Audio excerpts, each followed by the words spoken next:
जो खबर है कि 100 से भी ज्यादा फैक्ट्रियां और मिल्स बंद हो चुकी हैं फैसलाबाद में, क्या आप इसकी तस्दीक कर सकते हैं? ये बहुत शुक्रिया आपका। एक्चुअली सूरत हाल ये है, it is not in days, it is a continuous process. हर आने वाले दिन कोई ना कोई इंडस्ट्री बंद हो रही है। ये सूरत हाल इसलिए है कि जो हमारा फिनोमिना है, हम तो बड़ी देर से कह रहे हैं कि सारा सिस्टम को, जब एनर्जी का है, काइबर रेट हाई है, इन साथ के नेबर कंट्रीज के रेट्स हमारे से डिफरेंट हैं, इलेक्ट्रिसिटी का रेट डिफरेंट है, आईपीपी का मामला है, सोलर का मामला है, लोगों के फंड्स का मामला है। ये इतनी चीजें पाइल अप होती गई होती गई, और आहिस्ता आहिस्ता लोग जो हैं वो इससे इंडस्ट्री बंद होनी थी। जी, तो अब ये वैसे जब इंडस्ट्री तो बड़ी देर से बंद।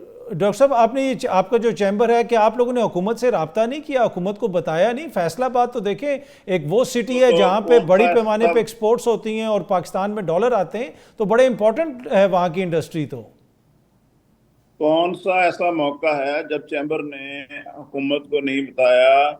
हुकूमत जो है, जब भी सूरत हाल है, ये बजट था, इस बजट में तो अब फैसलाबाद नहीं, किसी चैम्बर को इन्होंने लूप में नहीं लिया, साथ उसके साथ नेगोशिएट ही नहीं किया। ये सारे का सारा जो है, ये डिसीजन, ये आईएमएफ ओरिएंटेड कहते थे डिसीजन के तहत सारा बजट भी ऐसा ही बना है, और आगे भी सारी चीजें इसी तरह जा रही हैं। हम तो बार बार कहते हैं, जब तक आप इंडस्ट्री जो मेन पिलर है, जो सारी इकॉनमी को लेके चलती है, इंडस्ट्री के लोगों को साथ दें, उनसे पूछें ये मसाइल, इनका हल क्या है, इनका तरीकाकार ठीक। क्या है, अच्छा इनके साथ डॉक्टर नेगोशिएट करके साहब। आप आगे अगले पेज पे जी। जाएं। अच्छा डॉक्टर साहब, ये जो इसमें एनर्जी की प्राइसेस हैं, क्या सिर्फ वो बिजली तक महदूद हैं या फिर गैस का भी इशू है और दीगर मसाइल, जिस तरह वो भी आपने जिक्र किया, लेकिन एनर्जी के जो इशू है वो क्या है? बिजली की ज़्यादा कीमत? देखें, एनर्जी का इशू ये है कि 6 से 8 सेंट है जो हमारे नेबर कंट्रीज में रेट है, और हमारा अगर 16 सेंट रेट है, तो किस तरह पॉसिबल है कि ये compete कर सकते हैं? इंटरनेशनल मार्केट में पहले ही रिसेशन चल रहा है, और जब ये सूरत हाल होगी तो आप compete नहीं कर सकेंगे इंटरनेशनल मार्केट में। हम्म। गैस तो बड़ी देर से जो है वो ना होने के बराबर है। ठीक है। गैस की सूरत हाल भी इंतहाई गंभीर है। और ठीक। दोनों चीजें एनर्जी में हैं। इंडस्ट्री को गैस की बहुत जरूरत होती है, गैस भी नहीं मिल रही, बिजली भी नहीं मिल रही, ठीक है। और बहुत से छोटे यूनिट्स पे सोलर पे लोग गए हैं। लेकिन लोग अभी भी, ये लोगों को ये नहीं पता होता सुबह स्टेट की क्या पॉलिसी होगी सोलर के मतलब। और जो आईपीपीज हैं, वो आप देख लें कि जो बट हम जो हम पैसा, जो हम बिजली इस्तेमाल नहीं कर रहे, उसके पैसे भी हम पैसे दे भी रहे दे रहे हैं। हैं। अच्छा डॉक्टर साहब, इसमें एक और चीज़ है कि ऑब्वियसली आपने जिक्र किया कि हम इंटरनेशनली किस तरह इसमें compete करेंगे। क्या इससे हमारी एक्सपोर्ट्स जो हैं वो भी मुतासिर हुई हैं? एक्सपोर्ट से आपको पता है कि बड़ा ज़र मुबादला आता है, तो ये कहना फेयर होगा कि पाकिस्तान में जो ज़र मुबादला आ रहा था उसका भी बड़ा नुकसान हो रहा है सारी सूरत हाल से? देखें, दो ही चीजें होती हैं, एक एक्सपोर्ट जो मेन है जिससे मुल्क में ज़र मुबादला आता है, दूसरा रेमिटेंस है। आपके एक्सपोर्ट का सिर्फ रेमिटेंस नहीं कम हुआ, जो लोगों का हाई काइबर रेट की वजह से, अगर इन्फ्लेशन 11% पे आई है तो काइबर रेट भी कम होना चाहिए था। जब ये कम ना हुआ तो इससे ये हो रहा है कि जो नई टेक्नोलॉजी है, जो नई लोगों ने इक्विपमेंट्स खरीदने थे, वो खरीदने लोगों के लिए पॉसिबल नहीं है। और जब वो नई इंडस्ट्री नहीं आएगी, लेटेस्ट टेक्नोलॉजी नहीं आएगी, आप पुराने पे चलेंगे तो हाउ कैन यू सर्वाइव? लोगों की सर्वाइवल मुश्किल हो रही है।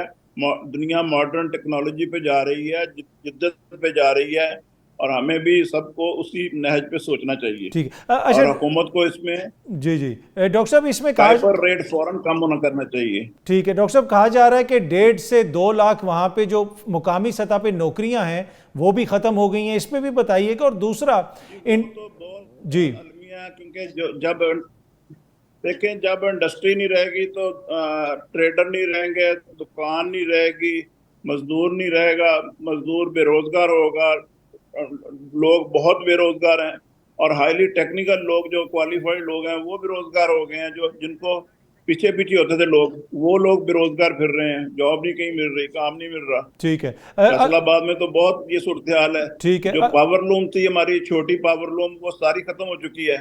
ठीक है। अब अच्छा डॉक्टर साहब, इस वक्त जो बांग्लादेश में सूरत हाल है, जैसे आपको तो मालूम ही होगा कि बांग्लादेश एक बहुत बड़ा एक्सपोर्टर है टेक्सटाइल की इंडस्ट्री का। क्या उस सूरत हाल का पाकिस्तान फ़ायदा नहीं उठा सकता?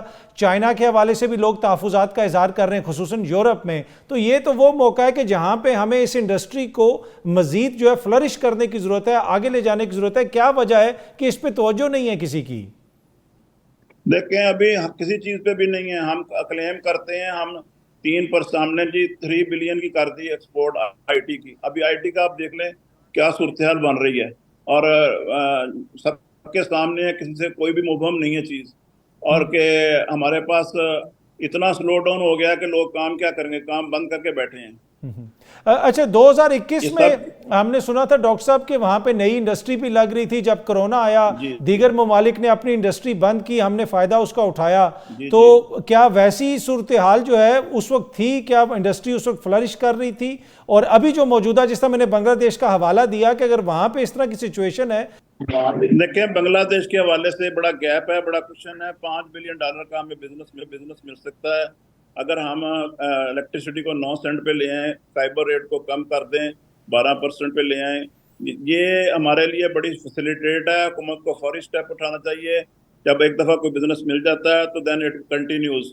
और पाकिस्तान को अगर ये क्वेश्चन अब नहीं लेंगे तो कोई और ले लेगा।